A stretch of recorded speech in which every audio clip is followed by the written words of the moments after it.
Hey guys, Joe here. Thanks for checking out another video on the channel. As you can see from the name on the box here, this is a Canik that we're taking a look at today, and I like them. Ever since 2017 when I bought my first one, I enjoyed them. I've gone through quite a few of them, something like 4 or 16. I can't remember the exact number, but either way, I've had them. I've had pretty much every version of the gun except for the one that's in this box, and I wanted to take a look at this one before I got rid of it.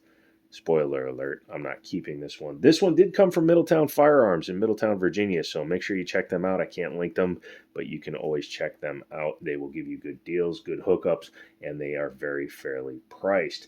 But in this box, we have the TP9, so it is technically the old series, but it's the updated old series, because this is the TP9 Elite SC, and this also happens to be a custom color. This is from Lipsy's, which is a distributor that a lot of different places use. So this bronze is a custom Lipsy's color. I actually had for like 6 months a very large bronze gun collection. I kind of got over that, but guns like this make me want to restart it. Let's take a look at the box before we look at the firearm. Well, actually, let's clear the firearm. There you go. She's empty. And then we can take a look at the box. So just like all Caniks, you get your nice little Kydex holster. You get a spare magazine. This one has a snap cap. We'll be using that for a minute. And it also comes with a secondary flat base pad for the smaller magazine, of which you get two. You get a 12-rounder and a 15-rounder right in the box. It says, yep, right there, 15. They put the 15 on this side, so it always looks a little deceptive. But yeah, you can put this on here if you need a little bit of a finger extension, because this is a subcompact gun, even though it has a 3.5-inch barrel. You do get a additional back strap as well as a plate for your optics. However, it's a plastic plate. Keep that in mind. I've heard there's some issues with keeping zero with that particular plate. Let me know down in the comments if you have one. It does come with a little package here with 2 keys and a bunch of screws. This is for your optics, so if you want to run an optics on this gun, an optic, not multiple optics. I've done that before. Check out some of the posts. But this allows you to do it. Under here you get your manual, you get a cleaning brush, and a swab rod. Let's go ahead and take a look at the firearm. Again, it is clear, so we can drop the slide.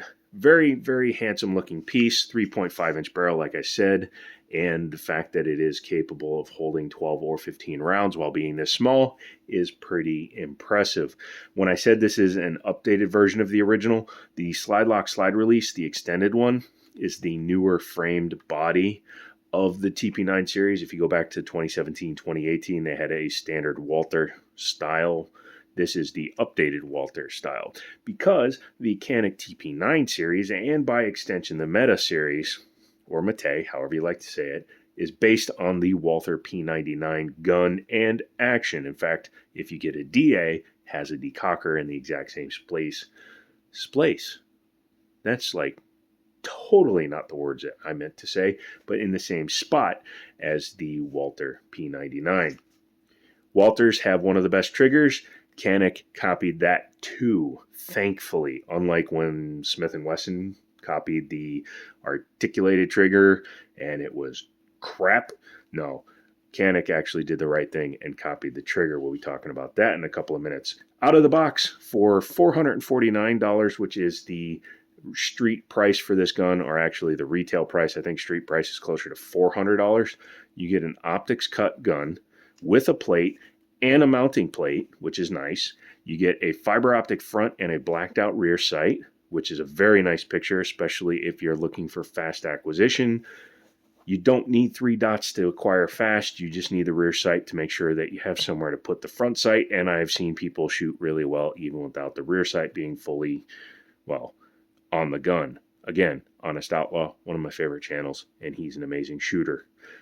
Rear and front slide serration, so you can manipulate it. My hands are very weak today. I'm sorry I'm having an episode with my nerves, but you can charge it. You can press check it. Again, I'm very weak today, so I apologize.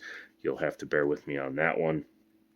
I really don't recommend press checking or charging a gun when it's that close to the end of the barrel, But if you do it, you do it. Small 1913 pick rail on here so you can put your lights, lasers, bazookas, although they have to be small bazookas because this is a 2-slot, but it's so close to the front of the trigger guard that if you have like a Surefire or something, it could fall off. So you probably want like a Streamlight TLR 1 or 2 or something in order to get the best possible fit. Ambidextrous controls, which is nice, and a reversible mag release, so that is good as well. Takedowns are slightly better than the Glock style, however they function the same way that Glocks do and the Walther did. So am I a fan? Not really. Do they work? Probably better than the Glock, but that's not saying much. It does have an external extractor, and it is a breech lock system. Has a loaded chamber indicator and a charged striker indicator. This is more important than that if you want an indication of a charged firearm. Again, snap cap, not real ammunition. Insert, rack the gun, and you will have a tactile bump there that tells you that you have something in the chamber. When you take the mag out and you drop it,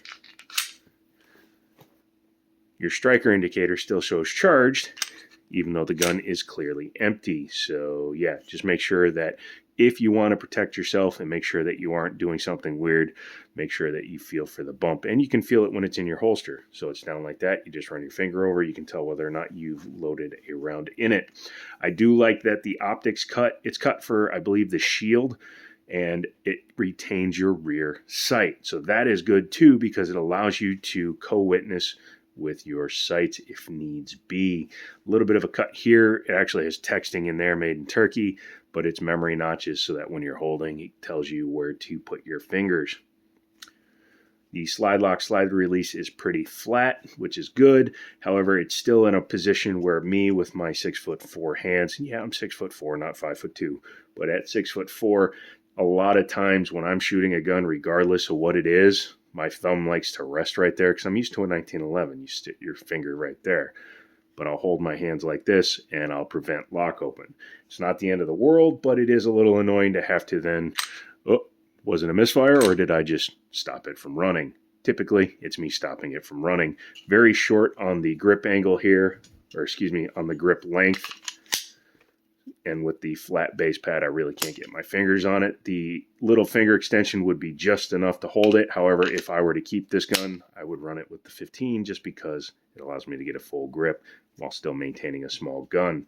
And the back here is truncated, so maybe it wouldn't print as bad, but I also carry full-size 1911s and SIG 220s, so what you gonna do? Let's talk about the trigger here. Trigger is bladed safety, just like a Glock, just like the Walthers. And they kind of dolled it up by putting a red trigger safety dingus thingy on it. Totally technical terms here at the Jiminy Show. The pull on it is very smooth, not very short, because you can see there's a lot of take up because it's a pre-cocked striker a la the P99 system. But when you come back to it, it just kind of stops and brakes. Very light brake, probably 3.5 pounds on that one. Reset is super duper short. You can see right there, you are reset at the same point of the brake, and it just goes. One thing I want to show you is it's actually kind of cool because if you dry fire practice, and you don't need a snap cap for center fire guns to dry fire it, but if you have them, it wouldn't hurt. So you insert it, charge the gun, pull the trigger, and then the reset is so light that you can reset the gun without ejecting the snap cap, so that your dry firing can be very, very consistent, and you're still protecting an open chamber. I mean, it's a striker fire gun. It's center fire gun. It's going out into nothing. It doesn't hurt anything. And I'm not fighting you in the comments over that. Shh. So we'll go ahead and eject that out. What do you say we take her apart? I agree. We should definitely do that. With it open, check, make sure there's nothing in it. You can go ahead and drop the slide. A la Glock, you're going to pull back just a tiny bit and pull down on your tabs, pull the trigger, push forward, and you will notice that the slide stops. You cannot pull it forward anymore. What you have to do is come back just a little bit and lift off. It's a little bit of a deception when you see rails back here because they actually fit there and you can go that far with it. And I've actually had a customer bring me their gun because they tried to reassemble it like that, skipped it up, and locked the slide into position. then the gun doesn't work. So I had to fix it for him. Basically, just pay attention, and when we put it back together, I'll show you exactly how to do it. Taking out the guide rod, it is double nested and captive. Excuse me. There we go. That way to make sure if there's any oils on it, couch doesn't get too bad. Taking out the barrel, again, it is the short action recoil system. As you can see, it's cam style with a breech lockup, a la Glock and most striker fired guns. And the slide itself is coated on the outside. It started life as a simple black gun. So this is done by the distributor's coater of choice, I guess I'd call it. And they do a really good job. The finish tends to last pretty good, but it is something that started life as a regular black gun. Inside here, you have your drop safety or firing pin block, whatever you want to call it, striker block, and lots of lightning cuts. You can see they took a lot of weight out of the gun. That is common on optics cut guns in order to allow them to run correctly and have correct timing when you have an optic on it. Taking a look at the frame, very simple front locking block, very small metal tabs that the slide rides on. I wish they were slightly bigger, but the guns seem to be very accurate even without a big rail system. Trigger over here, drop safety there. And then that big ass spring is part of the precock striker system, and it works flawlessly. I've had many of these, and I've never had any catastrophic failures myself. If you had, leave it in the comments. Overall build construction is pretty damn nice. What do you say we put her back together? Okay. Take your slide, flip it over, take your barrel, stick it in, take your guide rod, stick that in. You have to make sure that it is horizontal, level with the slide, otherwise it could stick. Now, again, don't put it on like that because it's just going to lock up and get stuck. Take your slide over the ejector. So this part is going to clear the ejector. That's also part of these cuts because it helps clear the system. But you just set it down over the ejector and just come back. And you're reassembled. Pretty easy, huh? Yeah, it is, but a lot of people tend to screw that up. What do I think of the Canik TP9 SC Elite, or Elite SC Subcompact?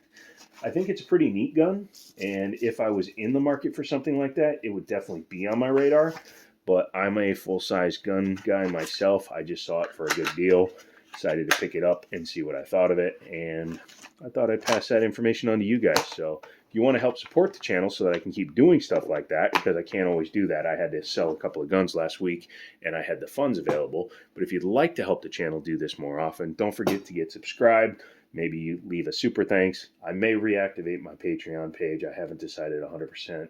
I closed it because somebody hacked that account, and I changed the passwords. But again, nobody was actually on there, so do I want to keep it? Do I want to not? I don't know. We'll have to talk about that in a future video. Now that we've crested 100K, I will be getting one of those plaquey things, and I'll have to find some way to display it in a couple of videos. That's all thanks to you guys, and I just want you to know how much I appreciate that. So come back for another video. Thanks for watching this one. My name's Joe. This is The Jiminy Show, and as always, I'll talk to you later.